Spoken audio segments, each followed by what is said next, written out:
All right, this is take two. I tried to start a live from my story. I don't know why I used to be able to have my all my lives go straight to my story afterwards, and now they don't anymore. So then I tried to do a live from my story, but you have to have it vertical instead of horizontal, which is not what I'm going for. So let's try this again. All right, perfect.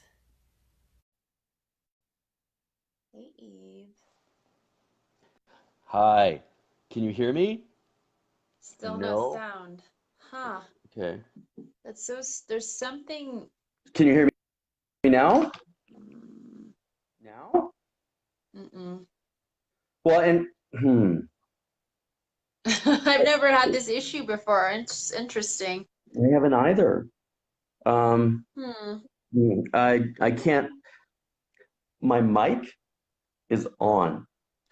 Okay. Um, Oh, all right. Well, hmm. She can hear him. Interesting. So so why other can't people I can hear hear me. him? All I right, let's try. is it, Let me see if I wonder if it's because I have do not disturb on. Is that why? That doesn't make any sense. maybe I'm disturbing. Oh, Oh, that you can't is. hear my Oh joke. my God, that is what it is. Oh, so you can hear me now? Yeah, interesting. Absolutely fantastic. It's it's been a bit, it's an awesome day. I was gonna say It's it's been one of those days, but it's an awesome day. winning and learning, right? Well, that's what this whole conversation is about, is removing labels and the meanings and what we think we know about every moment. Yeah, Or well, and it's funny. It's funny, Jessica, because I had a Facebook Live a while ago, and it was the weird thing getting it going and everything else. And the other gentleman that was on it, he didn't get all panicked, but he was like, "Oh, a problem," and I'm like, "This is life. This is what we're going to talk about. This is the segue. That's all life's doing is providing us the segue for something to talk about." right? You Well, know? that's what I have my hashtag real raw life. I don't know if you know Matt Kahn's work at all, but he talks about, Little bit. reversing war into raw, which is, the three actions of the ego are always worry, anticipation, and regret. So, Well, yeah, and that's really what we're talking about today. I mean, this is the part where people will talk about the ego, or they'll talk about steps to or everything else, but what we don't understand, what we fail to understand, is that it's a biochemical response that's happening, right? And we need to know what sets all of that up, and it's the meaning we place on things. Because if we label, like as this situation was at the start, if we had labeled it as a failure, or as something's messing with us, or everything goes wrong this way, or whatever that way, then we actually would be doing harm to ourselves, because in that moment of that thought, we're actually excreting adrenaline and cortisol in our body, because we've chosen it to be a stressful situation. So that's what happens in a stressful situation: fight or flight. So as we're sitting here, we're actually putting more acid into our body that decays our body. We're a meat suit. That's what acid does, is decay meat, right? Like the food. We're excreting it so that we're actually aging ourselves and giving ourselves more resistance. Our muscles get tighter, everything gets tighter, all stemming from the meaning we put on what was going on. So instead, if we put a meaning to, like we did, like we're laughing through it and going, I don't know what's going on. Oh, it's just this. And we learned through it and we laughed. We instead, we instead secrete maybe oxytocin, dopamine, serotonin, but all the ones that actually, like just what you did, laugh. It makes you happier.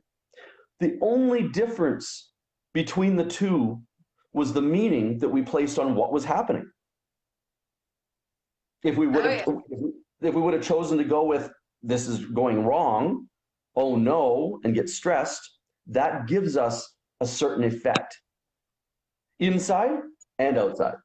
Oh, big time. Even just the act of smiling, just the physical act of smiling will send happy chemicals to your brain. So, Right, right. So on many levels, there's rewards. It's not, for me, it's never been a positive or Pollyanna approach, because just being positive, I can understand if people are at the level of understanding where that's why you do this, it would get boring. It's like going to the gym. Well, I'm going to the gym just for this. No, you're going because you love yourself.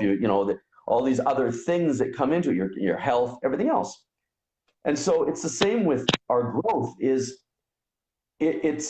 to become better people and better equipped for this space that we live in. And doing that means that we have to use our choosing mechanisms properly, because every one of our choices leads us to that effect. That's a pathway. We're the cause to absolutely everything in our life, because we get to choose how we perceive it. What meaning do we put on it? right. And the labels then give us that certain whatever it is. It's pretty push button when you think of it. It's like you have two, forks in the road.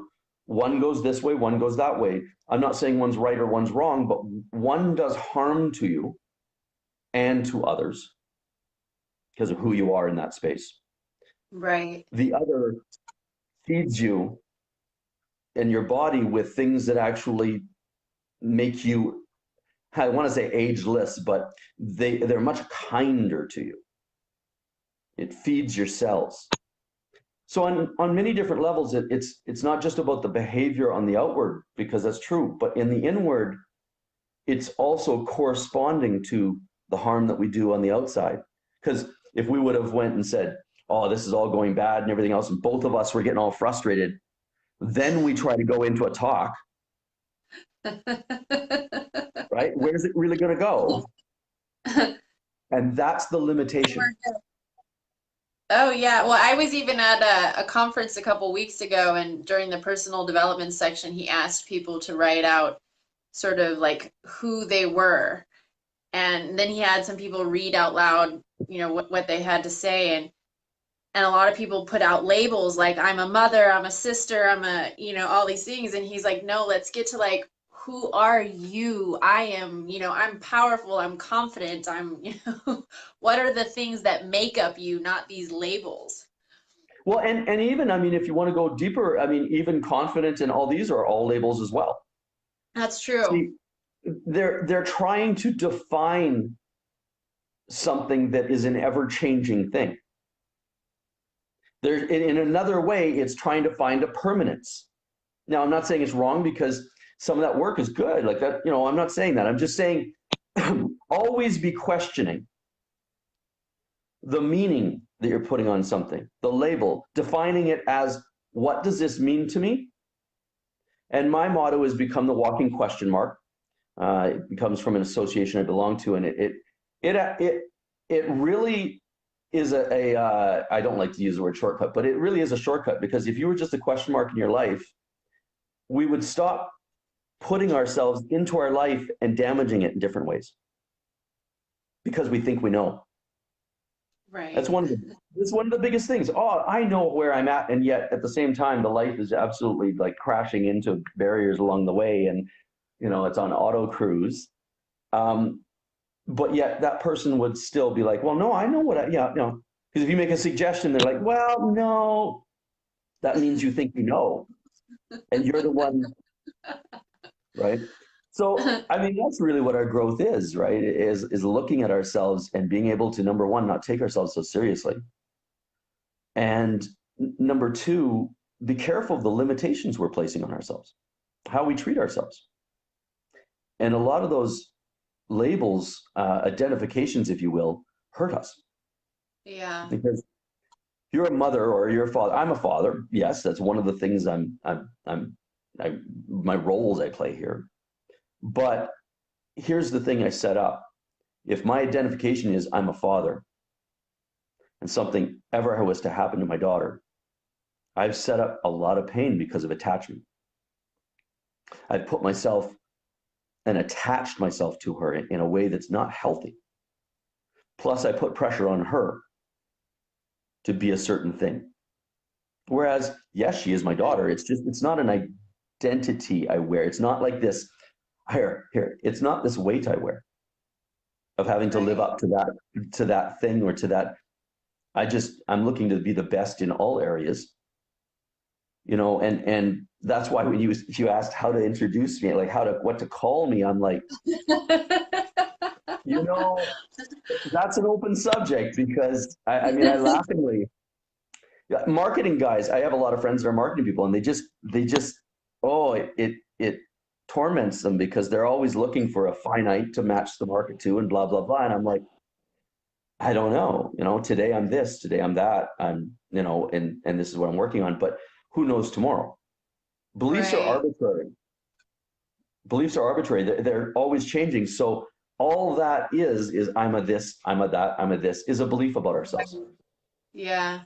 Well, I'm sure you're familiar with the work of Dr. Hugh Len with the Ho'oponopono prayer. Yeah, and he talks about, the mind is, with Shakespeare, the mind is but a stage, and it's just data running across the stage constantly. So you get to decide whether or not you want to hold on to the data and what agreements you want to make with it. So, Well, and it's funny because you mentioned Shakespeare, and I can't not say something about that. It's awesome. Not many people are aware, but his plays are delivered in multiple different forms, depending on the labels you put on it. Nice how I hmm. segmented that. Just joking, but he was a mystic, the person behind Shakespeare. That's a whole other subject. But the person and people behind Shakespeare were mystics, and so the plays, all of Shakespeare plays, are meant as number one. If you just look at it and label it as entertainment, it's beautiful and great, fantastic entertainment that has lasted how many generations, right? But if you are into symbolism and into mysticism, as he was, all of the characters in all of his plays are meant to be a part of you. And there is a completely different way of reading the plays that he made that actually give you evolution material to work on. You have a connection with it in a different way. So here's labels. If I just look at it as entertainment and that's what it is, then that's all it becomes. Right. But if I'm open to more interpretation and I'm seeking for that, it's always presented in that as well because I open the possibilities up to it. Here's the thing though, with those plays, not many people go there in their heads like, oh, this is what this is going to be, unless you already know it, unless you're already aware of the Shakespeare whole. He has built. There's a man named Sir Francis Bacon. You've probably heard of Francis Bacon. Yeah. Okay. So he he was behind. I want to say he was rumored to be behind Shakespeare, and he built a search and find game in who was Shakespeare, and it was another one of his plays that most people don't realize, because in looking for who is Shakespeare, you run across mysticism, and you're drawn into, if you really want to know who was really Shakespeare, you're drawn into the labyrinth of mysticism, and thus given information through it on how to start growing yourself. So it is really another one of his plays, in that That's way. So fascinating. I said that though because it is labels as well. It's, if we believe something is a certain way, this is how we'll experience it. So what makes it that way is our belief about it. Right. What does it mean to us? The question mark goes, and that motto goes, I really don't know because this is what it looks like to me. Right. And I'm having like, maybe I don't like it. Maybe I do like it, maybe whatever. But I know that this isn't the whole picture. It's like going into a movie and looking just at the start in the first 10 minutes and going, no, I know what the whole movie's about. You'd be like, you're not aware of all the things you're going to go through in the movie that's meant to take you to a certain place. Well, your experiences are the same thing. And so if we go in them already labeling them as this is bad for me, this is good for me, this is that, then our consciousness that can only keep track consciously of it's actually 7 plus or minus 2 bits of information, deletes all the rest of the stuff because we think we know what it is already. And so it's actually the least productive place we can be in. If I know I know this is to be true. Right? There's a book out there, a mystic book called The Kabbalion. It's on Hermetic principle. I don't know if you've ever heard of it, but there's a saying in there. It goes, all truths are but half truths. And I mean, when I was 20 years old, and you would have said, oh, what's your belief on this? I would have been pretty adamant that this is what it was. And I was a Christian growing up at that time, and I had a completely different view of everything. And then I went through my roller coaster. And now if you ask me, it would be completely different beliefs. Which is the one that was true? Kind of both were, depending on where I was, for me. Right. So it goes back to labeling. If we don't really know truth that's 100% always permeable truth, and there are those truths, but in our experiences, then why are we labeling it as such? Maybe we really don't know what's going to be happening in this. And maybe if we actually, see it as a way of this is happening for me,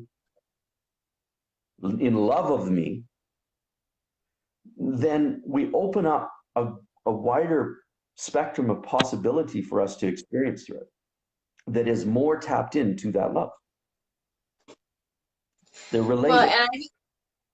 Well, I think a question that I have personally is how do we enjoy the moment without, attaching ourselves to this is so amazing and being able to enjoy it but not get stuck in it. Well, and I think you just sort of answered your own question is just don't get stuck in it as anything in particular, just the enjoyment. Right. It's not meant to I was going to say it's not meant to absolutely mean something to you, but in the way we all have our specific meanings and learnings, it's not resting on it. It's not the security of we know that's it. It's more of this is what it looks like. Great. I'm going to move through it, expanded and open, looking for signs, looking for ways, direction through it, rather than thinking, I know what this is. Right. Well, it's like, I think you've probably read the book, The Untethered Soul, where they talk about, like it's the breath in and the release, you get to take something in and then let it go. Well, it's the rhythm of life, right?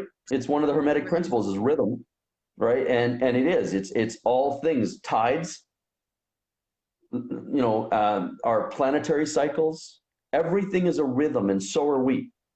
So when we study that principle of rhythm as an example, it gives us tools to be able to draw into our experience. Because if we know there's a rhythm and we're on this amazing moment, there's a famous saying out there, you've heard it definitely, but and many stories as to how it came about, but it was supposed to be way back, the mystic side of it was, this is a saying that will make a happy man sad and a sad man happy. And it's, this too shall pass. Because what you just said, right? It's because what you just said, like if you're in this amazing moment, appreciate it because you know it's going to pass. And you know that there will be another storm. How you go through that storm is your choice. But there will be those things. It's the rhythm of life. And so if you think of a pendulum in rhythm, there's a little secret to it.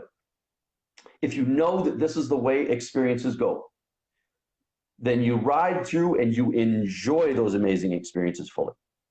Love them, enjoy them. They're wonderful. With the knowledge that the pendulum is going to swing the other way. So when it does start swinging the other way and things start looking like they're changing, that's when you drop the have to, the label, the I know what's going on here, and you become part of, you surrender to it and use the tools that you have to be able to maintain as much of your rise as possible through it, knowing again, what? Rhythm's going to take me back to the amazing again. This is just, this too shall pass.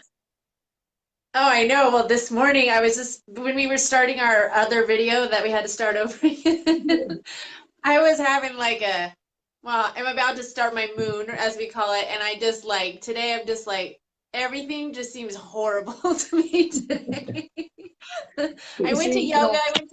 I went to Bikram at 6 a.m. So I got up and I moved my body, but I still came back and I was just like, I hate everything right now.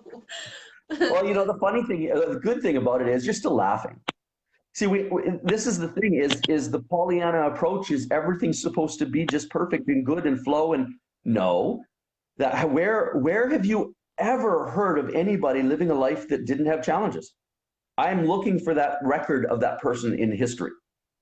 Because even the masters, the big gurus, the teachers that we look to, all through time, each one of them proved over and over again, look how many times I fall. So it's a part of the process of growing. You have to also be in the soil as well. It's a part of it. So the biggest part is not hurting yourself through it. Because if you're not hurting yourself, you're not going to hurt others. Right. Right? So doing no harm is a big mystical underpinning, foundational belief is do no harm to yourself or others. And so that means if I'm hating things, that's what is right now. But how am I treating myself about that? Am I able to giggle at myself a little bit, even this much, just like look at how I'm being? And it's a chemical reaction to my body. You're going to feel it. One of my favorite authors, Guy Finley, he says, the feel is real and the why is a lie. And so, yeah, you're feeling those feelings of, but those are just chemical reactions in your body. It's not who you are. It's something you're riding through. So how can you ride through it to the best of your ability? Maybe you pamper yourself a little, be a little lighter on yourself, understanding. How can you bring more enjoyment into the day? Because how would you treat your child if they were having a hard time? Well, I think Matt Kahn talks about that too. He's like, would you tell your kid, cut it out, sweetie? It's like, you're not allowed to feel bad. Right. Like it's you give them love, right? You give them praise, you give them love, and you comfort them. And this is what we're meant to do to ourselves. Like even the scripture in all holy books, this is in all holy books, but the Bible one is that we know is love thy neighbor as thyself. The latter part is way more important than the first part that everybody concentrates on, because you can only love your neighbor like you love yourself. So if you're not treating yourself like you are that beautiful connection, that miracle, living miracle, then you're not going to treat anybody else like it, no matter what you say you will. You can't. Right? So it's how we treat ourselves through these things, and it goes back to the meaning you put on it. Okay, so that cycle that you're in, is it mean that you just lash out at people, you do this, you do that, it's an identity that you've built because of past? Or is it, this is a different one, this is a chance to be different through it. This is a chance for me to practice more. This is a chance for me to practice the principles, these tools that I'm learning that tell me not, or teach me not to hurt myself and others. This is a perfect opportunity for me to be able to go through it, because now I have the friction inside tweaking me. Those are useful times. Those are the those are the real valuable times, because they give you an opportunity to become a pearl through the friction. If there's no friction, there's no pearl. If there's no pressure, there's no diamond. And we're carbon beings. We're made of the same material as a diamond. Wow. We, the pressure can, if we use it properly and understand it properly, which is meaning, don't put meanings on it that's hurting you. That person did that to me. Well, they projected what they were going on inside. It's what, obviously, if they did something, they allow it to happen within them first, right? As Buddha said, getting angry at another is like holding a piece of hot coal in your hand with the intent of throwing it at another. You still get burned first. And this is what the do no harm is about. It's about learning where we're hurting ourselves. What labels are we putting on things that just hurt us? I'm a father. That's it. I do this, I do that, I do. And then all of a sudden, if for some reason I don't live up to those standards I put on, now I beat myself up.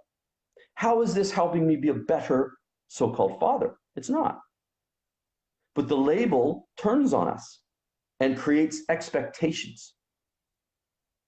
That's why it's not that I don't love being a father. It's one of the most awesome things of my life. My daughter just turned 16. We have a great relationship. I love it. But it's not me. There's going to be a time that I move on that I'm not that anymore. But yet there's a me that was before she was born. Right. So I'd rather look at that me and look at potential and look at I want to be the best father I can possibly be always. Same as any area that I'm moving myself into. So I can't, that means beat myself up inside, because if I do, if I berate myself, I will project it and I will be berating others. If I judge myself, I will be judging others. Right. Well, yeah, Peace it within first. always comes back here. It does, unfortunately. Wish there was an easy button. Really do. Really, really do. But it's what, mysticism and growth is really about understanding what's already happening, natural law, and then putting yourself in alignment with it. And it's not about creating something that already isn't. Gravity already is. If you don't understand gravity, it can hurt you. If you It understand still gravity, exists, whether you understand it or not.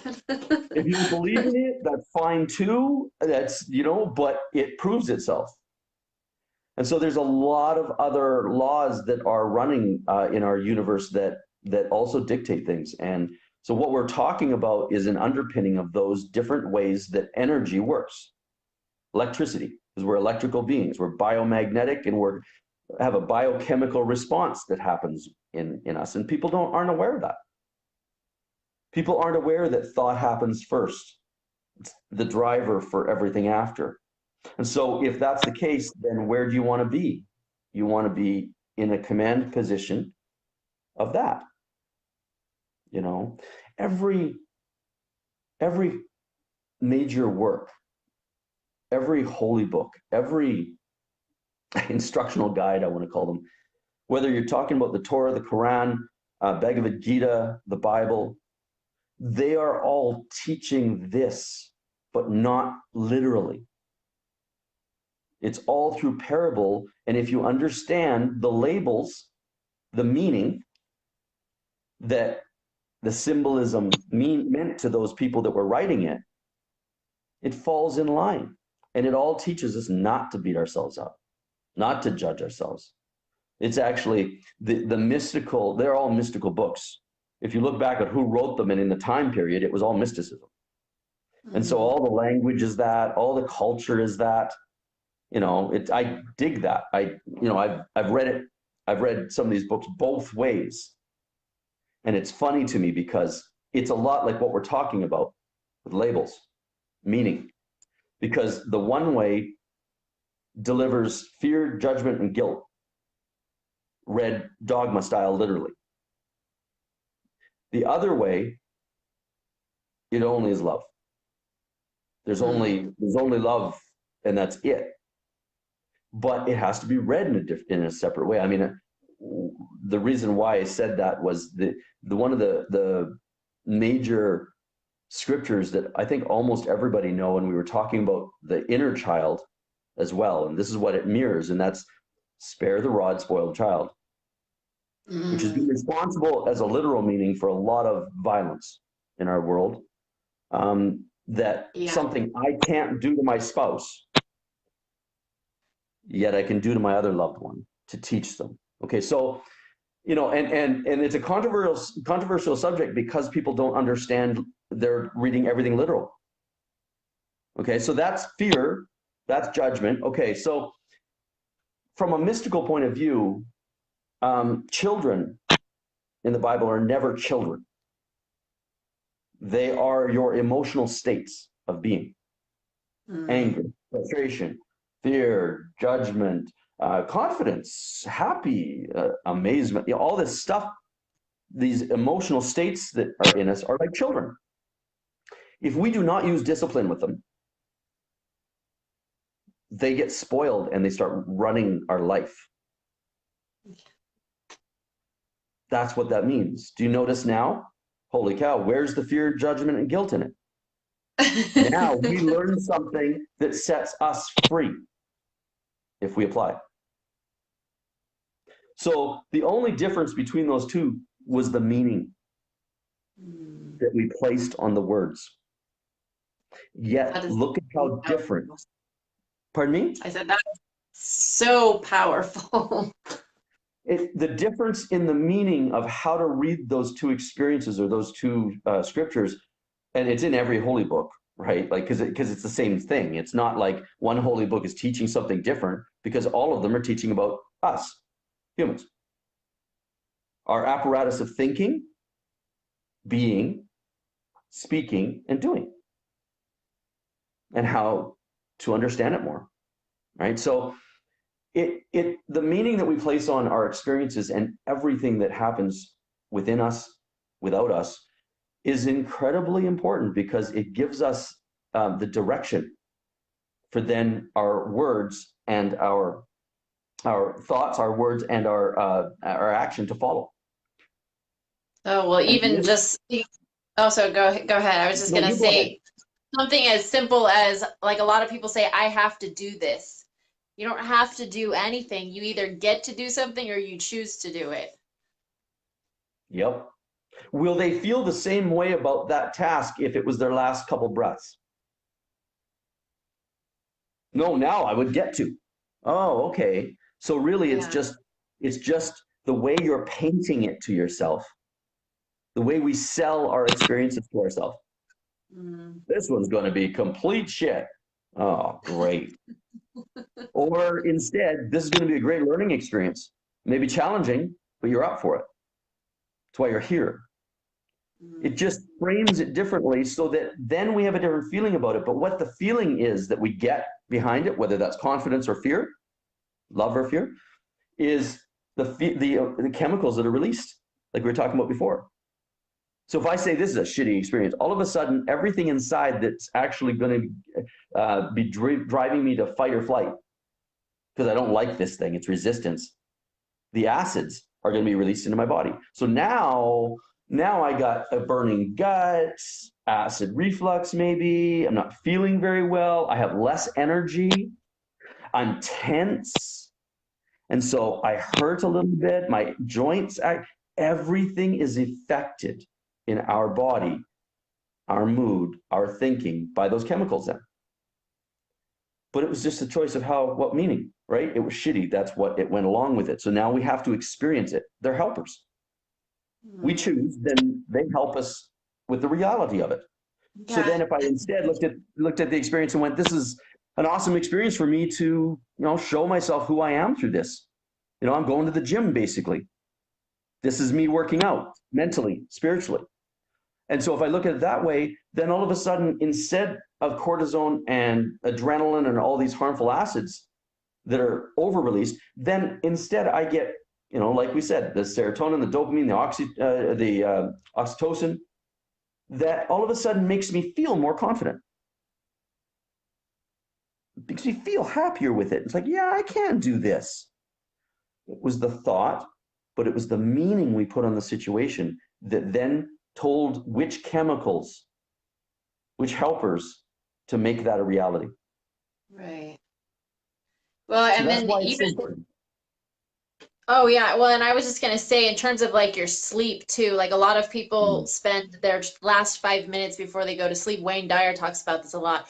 You know, the 5 minutes before you go to sleep are so powerful because if you're thinking about everything that went wrong during your day or how you could have done something better, that's what you're carrying into your dreams. And we actually do work out a lot of things while we're sleeping, and then we wake up with that same reality. Well, it's living from our 10%. Everyone's heard we use a maximum of about 10% of our brain's capacity or potential. And, that's something that's been going around a long time. That was one of the things that got me in 30 years ago, interested more so in studying the mind, because it's like nothing's created for nothing. What's the other 90% supposed to be doing? Why is it dormant? What's like, how do you access it? What do you, and through the years, I've learned more and more about it. That really is the right hemisphere of our brain. It's where all bliss comes from. So the left side is our 10%.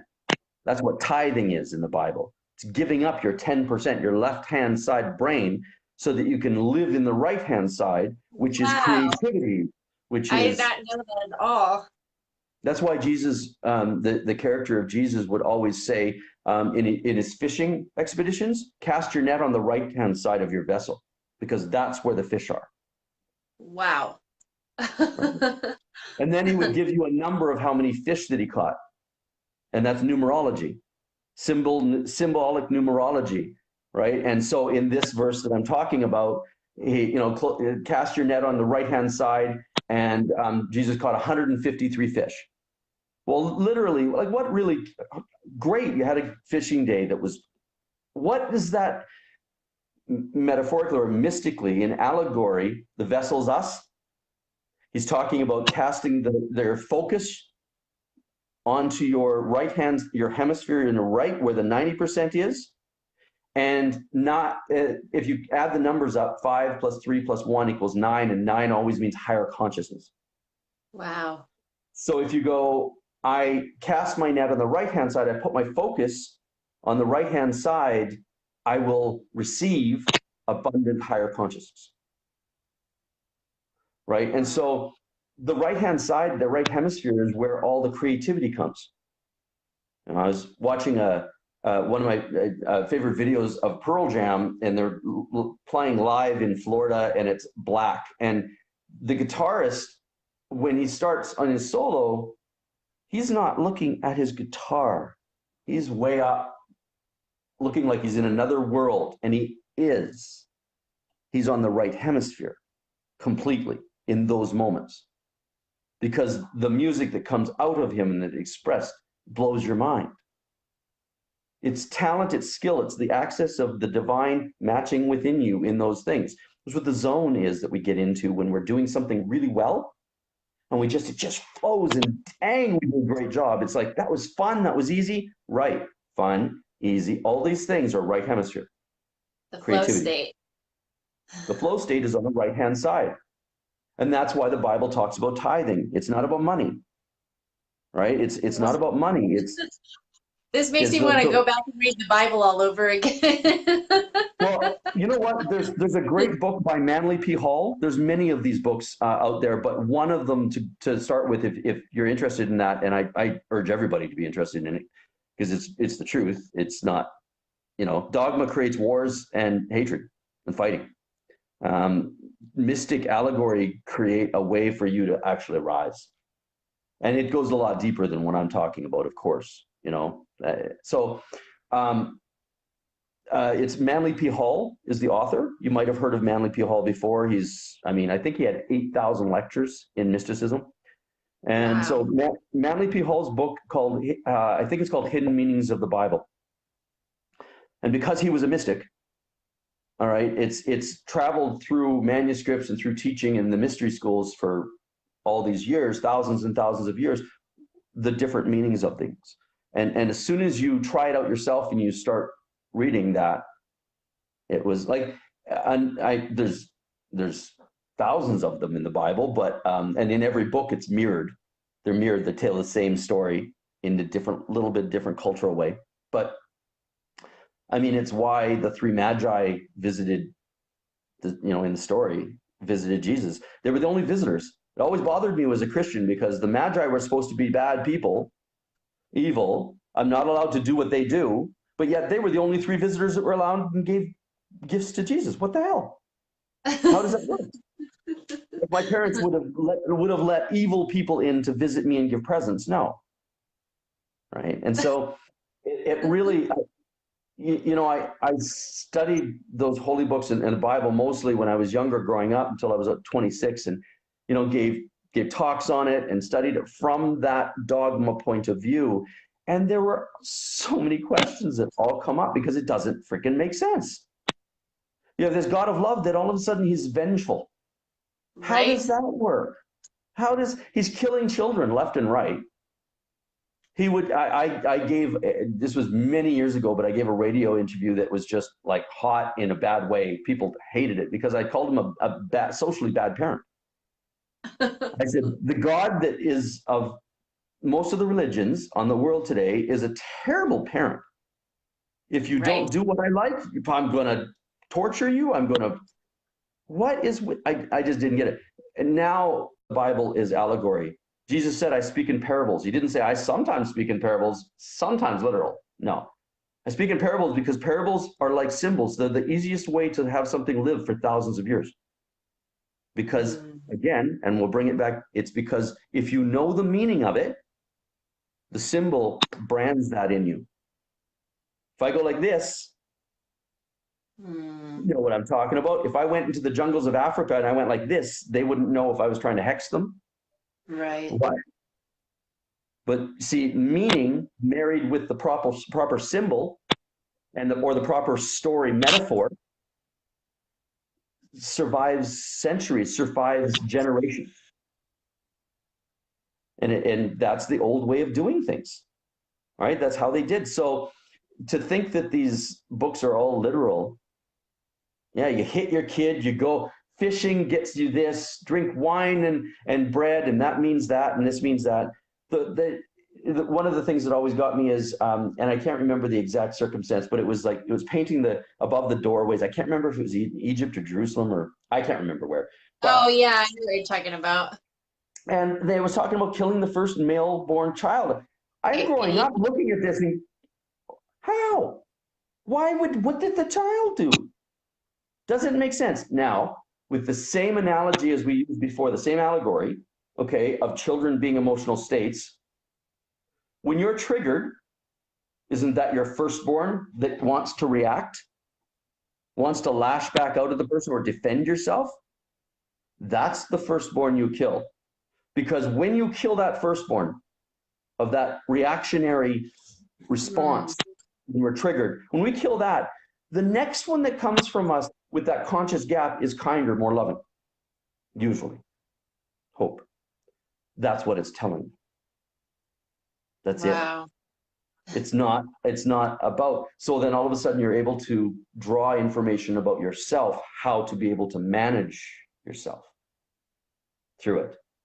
And it's all over the place. See, Jessica, all the answers are out in front of us all the time, but the meaning we've placed on everything limits us, stops it, puts a barrier in it. We all have truth in us, on us already. When I'm rubbing this, what am I rubbing? Your temples? My temple. Wow. So Danielle has a question. Is your firstborn your ego? Ego gets used too much. It's all emotional states. It would come, if you're speaking in that language of more of a psychotherapy language, yeah, it would be your ego. But the ego isn't something that you're going to get rid of and so forth. It's here for us to be able to ride along so that we know these things, right? We can work through. Right. There's something to work through. Well, it's those. It's here to help you. Everything is here to help you. Without it, you wouldn't necessarily be able to get through this dimension. So this obstacle course, yeah, it's like an obstacle course. When you have a storm that approaches in your life, its obstacle course of what you'll have to climb through and challenge yourself through is meant to spit you out at the end a stronger person. Going through an obstacle course, if you've ever been through any of that, like the military ones and stuff, I mean, they're not enjoying themselves through it. It's not like this, I get to do an obstacle course. No, this is challenging. This is going to challenging. It's trying to make you fail. So that, like when you're working out, a failure is in my bench is good. Because I've reached that maximum. Now I keep working with it so that I can surpass it. Well, consciously, our mental dimension and our spiritual dimension is exactly the same as the physical in that way. Our experiences are meant to challenge us to get us to grow. We can't grow if there's no challenge. We don't grow. So is it the ego, Danielle? Yeah, if you want to call it that. Put it this way, it's any rash, reactionary that would not lift the person up is not love. Anything that you could term as in any way, shape, and form being of harm, yourself or the others. Those are the children that you kill off in those. Those are the firstborn. And because it was a firstborn male, the daughters of men in the Bible are desires, men's desires. Daughters of men. They talk about it's the desires of man that are more feminine. But male is the same thing. Male children are those emotional states that are more masculine, that are more the aggressive, intense, lash out. Why do you respect me and not respect me this way? Why do you not blah, blah, blah, blah, blah, blah, blah. I blame you. Why do you do all of this maleness in that way? It's not meant like man, woman. It's meant in those natures. Right. The essence of what that is, that emotional state, right? So, the female children are more of the female nature of desire, of emotional state, whereas the males are more of an aggressive and more of a push. You get the push and the pull with it as well. But that's what that's talking about. So it allows us to see how important those reactionary things are, right? And again, it's not a child. There's no children were harmed in the making of that verse. Well, so she also said, she said the unprocessed reaction to the moment before processing ? Our masculine natures ? And I don't think you're talking specifically about getting rid of the masculine energy, because there's, as you said, there's masculine and feminine energy in all of us. It's finding the balance, which I think the balance comes as the observer instead of the reaction every time. Yeah, exactly. I think great point. And also too, try not to make these into something. There's a lot of wordplay here used in this psychotherapy type, trying to make it into this structure. It's not. It's just that it's inside what emotions would hurt another. Which are lower. That's what it's talking about. And it's the male female is only expressing a nature of that, trying to explain, okay, so your female ones are going to be more of those, maybe, and I'm not saying it in exact, but like maybe it's a little bit more jealousy or lust or whatever that may be, is more feminine than male. So you'd have to do more study into exactly that, because this is a big conversation, right? We're going into what allegory is meaning in through it. But when we look at it from the point of view as reminding us to build a conscious gap within our reaction and changing it to a response, right?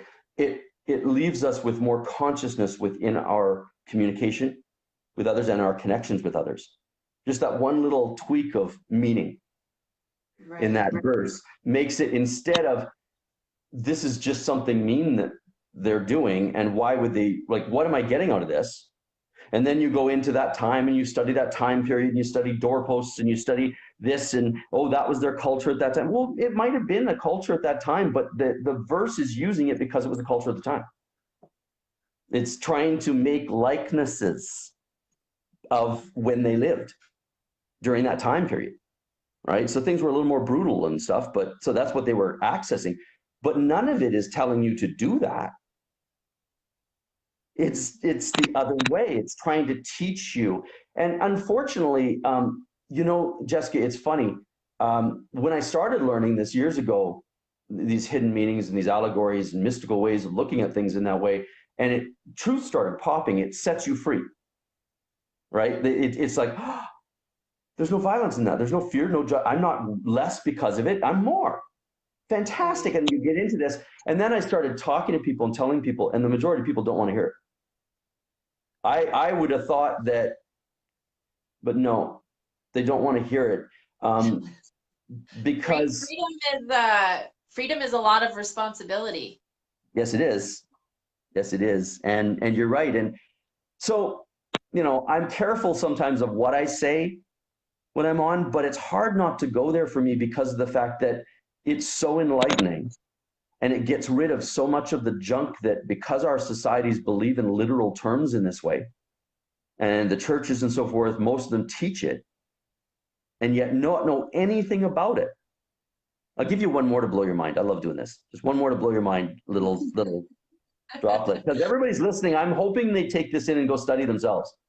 Go Well, yeah, look and at I that. would That's love Manly for P. you Holbrook. to, I would love for you to post some of the books or different videos you think would be helpful for people, because I think this is super powerful information. Yeah, well, and when you look at it from a freedom standpoint and a literal standpoint versus the mystic, one actually sets you free. The other binds you as not good enough. Right. So what I was going to say is one of the biggest experiences or stories in the Bible. One of the biggest allegories is the crucifixion, and I could go into it for hours, but I'm going to just pull one simple, very verifiable piece of evidence that throws a monkey wrench in the literal sense, and that is the Bible talks about two places where the crucifixion actually took place, the location of it. One is Golgotha, which is an Armenian term.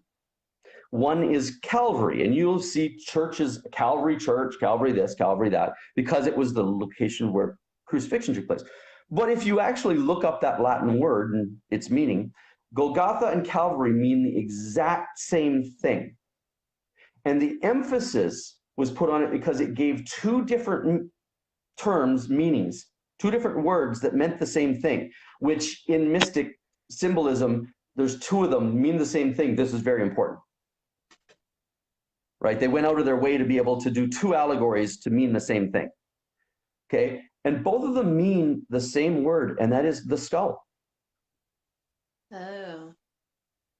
So if the skull is the location of the crucifixion, what is it really trying to tell us? Where did this really happen? So, that's a great cliffhanger for that, because I'm hoping people actually go into the mystic side of things. All of that information is tied up with Manly P. Hall's book as well. He goes through all of that. All of the things that are in the Bible that are these great experiences that we thought, why hasn't that happened again? Why hasn't a snake talked again? Why has not one snake come out and said, no, we talked. We've just been keeping quiet.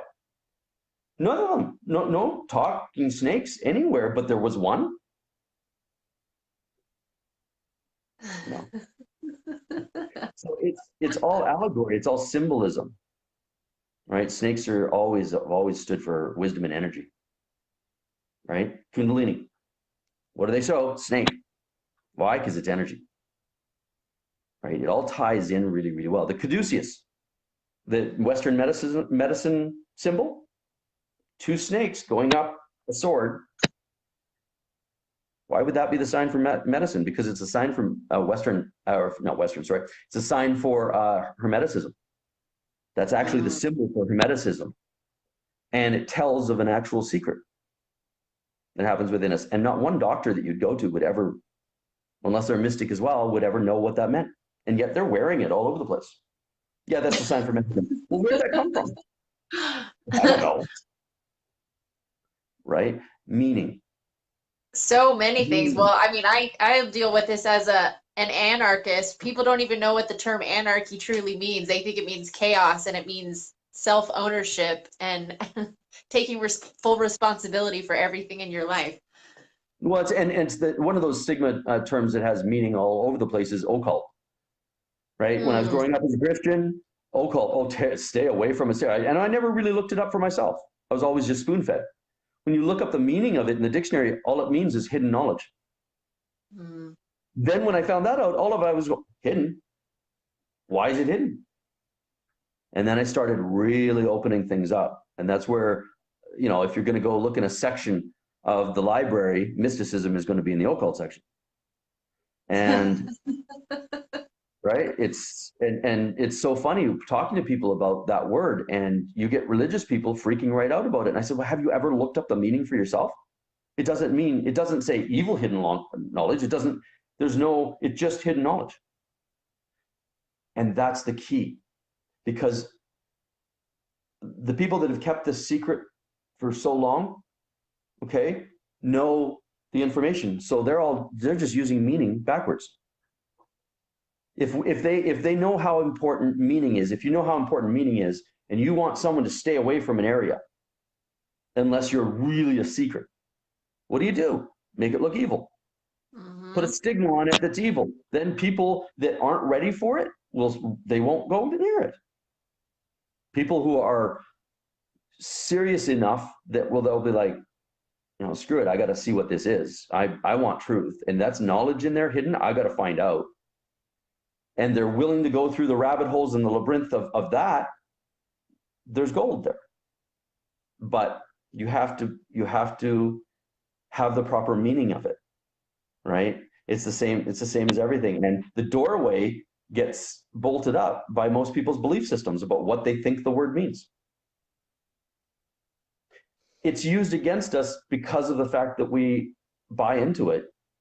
We do it to ourselves. Oh, that means that. Okay, no. Well, you didn't even check into what it is before you made so you reacted. Your firstborn was to, that's not me. We could talk for days on We the light, could. that's shed in that way. But all of it, as if I could impart something to everybody today, it's be more playful. There's a saying that was, should I be skeptical? And the answer was, of course, but just be as skeptical about why you're skeptical. So don't believe your own beliefs so readily. Where did you get that belief? Where did you accept it? Who gave it to you? More than likely, it was somebody that you would not pay for advice to get advice from. You wouldn't respect their opinion. And yet, you've got a belief running around maybe about yourself or others, or it's from something they said that you adopted at the time when you were little or when you were growing up or whatever it is. Question everything you think. Question the beliefs. Question what you're absolutely adamant about. What if you're not right? Well, I love it Then, what you said. Become a walking question mark. That's perfect. I'm gonna go back and put that up in the title again so people can see that. yeah, and I mean, I have it on my site. I have it everywhere because it really answers everything we're talking about. If you were just the question mark, all of the stuff we were talking about would have been accomplished within that thing, within the action of, I don't know. And you see here, Jessica, we're taught to know. In school, in our government, if you don't know, oh, you're not very smart, are you? And it's the other way around. All the brilliant people that's ever lived, we're talking everyone from Mozart and Beethoven to Leonardo da Vinci to Picasso to Spinoza to almost all of the U.S. presidents to on and on. They all believe this. They're all mystics. You have to do some digging and research, but some of them are right out there. Some of them aren't. But you find out over time. And so when you realize that that's anybody who really, Benjamin Franklin, anybody who really did anything, Sir Isaac Newton, Edison, Voltaire, Goethe, Socrates, I mean, I could go on and on and on for days. All the greats that we quote, all the greats that we look to for their wisdom were all mystics, and they believed the question mark. And that's why they were able to do what they were able to do, that left marks hundreds of years after they did what they did, because they didn't limit themselves with, well, this means that I have to do this. Well, this, oh, this. No, it's all creativity, right-hand side. How will I accomplish this? Is different than maybe I can't. Right. So become the walking question mark is such a powerful thing, Jessica. And that's what I'd like to impart to people today. Question your meanings, question your things that you're doing with things. Maybe there's a better way if you actually drop that belief and accepted another. They're arbitrary, change all the time. Why hold on to them? Well, yeah, and it removes so many judgments. One of my favorite things is the moment you think you know something about somebody else, you're living in fantasy land. The question, right, the question mark builds a natural tolerance for others, a union, seeing it from their perspective, an ability to see it in a wider range of things, which is more loving, more kind. If everybody was the walking question mark, we'd all be learning 10 times faster. Because when your brain doesn't know something, it focuses on learning it. If you think you already know it, your brain goes, oh, I don't need to handle that anymore. And you stop learning about it. So how do you become more brilliant? I don't know.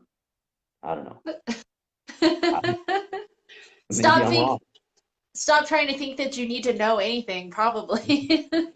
Yeah, it's overthinking. It's overthinking. It's spending time on the left-hand side, which is the analyzation, the calculator, the conspirator. It's on the left-hand side, always telling you, well, what if you're wrong? What if you fail? What if this? What if that?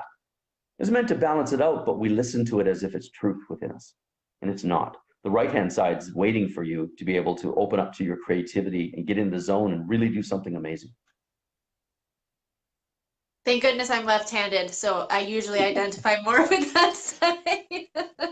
Well, it's more of a and not as much a physiological thing, but more of a choice thing, and learning about understanding about when I question myself in a derogatory measure, I'm left-hand side, right? If I'm with somebody, and in my brain I'm thinking, gosh, I got to pay that bill later. I got to pick up this. In my head at the same time, I'm a fully left-hand side. If I'm completely with the person, 100%, everything is here, that's right-hand side, right? Because it allows for the most possibility, which is the most productive. And so I'll be following up with my personal experience. I don't know if I've told you this, but I actually have been on a week of, I just finished up my first week of microdosing with LSD, actually. Oh, wow. And you can go on YouTube. It's part of a group that I've joined. We meet virtually every other week. And the girl who put it together, she's an MD, but for the last 4 years, she's been doing a lot of work with plant medicines like combo and ayahuasca and different things. And she had taken a course in Europe this last spring with mushrooms, and so she was offering it this year with mushrooms or LSD as your choice. And I chose LSD because I'm looking more for like focus and clarity and getting stuff done. And it is incredibly powerful, and you notice more of the effects like the day after of just this. Well, there's a book written, actually, it's called The Best Day Ever. It just feels like the best day ever because you're just more present with how magical everything actually is. You don't feel high, you just feel present. Well, and it's because the LSD was a precursor to the chemicals in your body being released that make you feel that way. Well, it's the same as cocaine. Cocaine is a massive dump of dopamine, right? Like, so it's a precursor that taps on the dopamine shoulder and goes, just open the freaking floodgate, right? In fact, if we were able to take dopamine in to ourselves in the mixture that it is, because it's dopamine and then another couple chemicals as well, another couple body system chemicals together, if we were able to take it in a dose, it would kill us. But because we make it inside, and it's a natural secretion precursed by that drug, but it's still us, and that's why placebos can work. Yeah. Right? Because without that, then placebos wouldn't have a leg to stand on. But because it's actually not the thing, that's the pushing the button inside of you to release your own chemicals. Right? So it's an interesting research to be able to go, anything that I get something from by taking it in anyway, how is it that I can learn to produce it within myself without the need for an outside precursor? Right. It's just an interesting thought. I've done a lot of study over the years of placebos, and it's amazing what we can do. If, again, oh, I'm going to bring it back. This is awesome. If we put the proper meaning on it, if we have the proper belief, like this is going to work for me, then it does. And you really believe it, not like, oh yeah, I'm faking it. Like oh yeah, it's going to work. No, it has to be the belief has to be real inside of us before it gets manifested. And that's why a lot of times it wouldn't work, because the belief that it wouldn't work was definitely more prevalent in that person. Right. Well, yeah, and and this is why this is so powerful with psychedelics, is because it helps you create new neural pathways, because you are in that state of consciousness where you're present and feeling bliss. So then you're able to emit that feeling that is starting to manifest all of these things that you're desiring in your life. Yeah, I So, think Timothy Leary did a lot of work with that too, didn't he? yes, he did. And there's actually, Was, like I said, you can go on YouTube. I can send you a bunch of links, but there's so many studies right now happening about it. But there's been professors for the last decades of their life, they spent microdosing they would microdose all the time. yeah. And like I said, it's not getting high. They're just in this constant state of flow where they're like getting stuff done. Yeah, totally. I like I said, for me, it comes back to the I don't know again. Is it good or bad? I don't know. Are you getting results? Great, fantastic, right? The only thing I would say in the future is we're always looking or observing how we're getting things from that outside to create something inside of us. And if we go to the depth, and again, it's not a right or wrong. I'm not judging. I'm all for it. It's just by doing that, sometimes it's like, okay, so like this is a great experiment in my science lab. How is it now that I've had that experience, my body knows it? How can I actually trigger it myself to go off within me? It'd be an interesting experiment. I'd be really all over that experiment as well, because it's not, like I said, it's not judging whether it is right or wrong, or it's not about that. It's just, this is an interesting fact, is like, it's a precursor to opening something already up within you. Right, exactly. So it's interesting. I mean, they've done work with psychedelics for a long time, but now I'm finding that they're doing, let's call it proper work. They're expanding their minds with it, whereas back in the 50s or the 20s, they already had the belief that it was evil. So even the ones doing the research a lot of times had that belief that it was wrong. It's like now in cannabis, right? It's like it's the stigma does never match the truth. And that's why that question mark is so important. Right. Because on my rabbit hole search, I've been through this way, this way, this way, this way. Oh, it's this. Oh, hold on. No, I didn't know that other thing that now every time we're forming opinions that are so adamant, we need to be able to observe ourselves doing that with a little giggle and say, what makes us think that we've got it now? Because as soon as we think we've got it, that's when we stop growing. Right.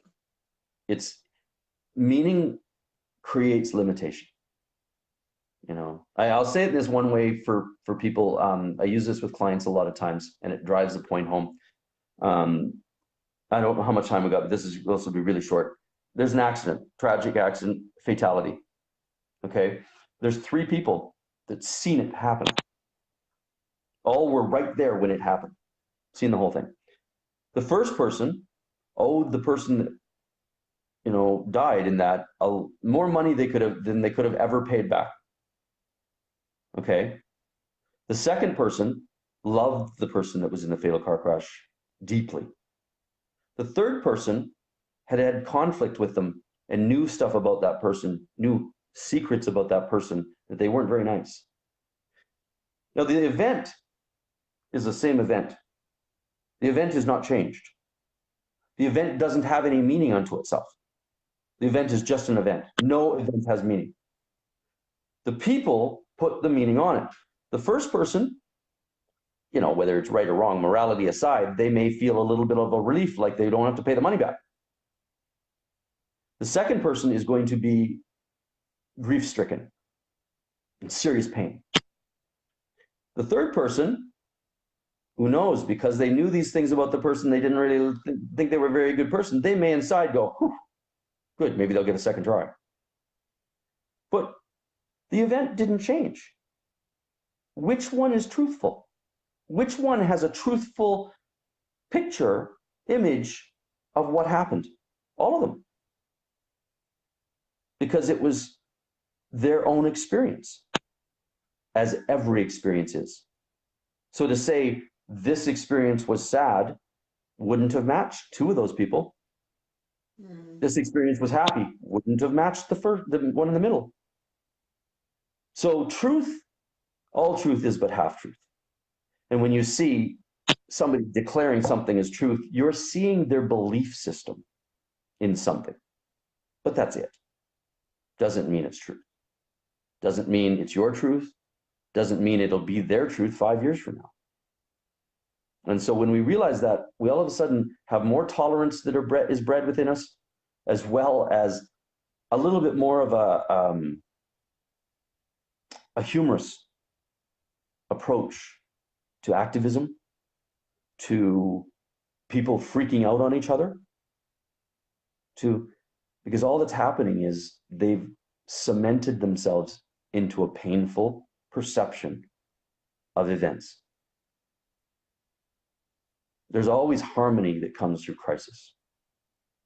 And the mystic knows that on a deeper, deep level. That's a deep subject. But it always, even the forest fires in BC here, Canada here, we had this last summer was just major and put people out and everything else. And yeah, I'm not saying that's not for those people incredible. But for the land itself, the next generation will have a richer land. Will they at that time be looking at it and going, that was a terrible thing? Or will they be blessing the land because of it? Because of the richness of it? Which is the truth? Oh. So in every experience, multiple perceptions are available. Which ones are going to serve us? Which ones can we be the example through? Which one rise everybody in it? That's what we get to do, is we get to choose what our experience is through it. And that's powerful. It's powerful. We get to steer our boat. I love it. Row your boat gently down the stream. Merrily, merrily, merrily. Life is but a dream. Ooh, another mystical allegory. Yep, it is. It's an old Freemasonry song, actually. It is. When you think about it, we're almost all water, right? So is not our vessel rolling through, it's rowing through. How are we rowing? If we're rowing properly, we'll be what? Merrily, merrily, merrily. We'll be happy. Why? Why is it all important at the end? Because life is just but a dream.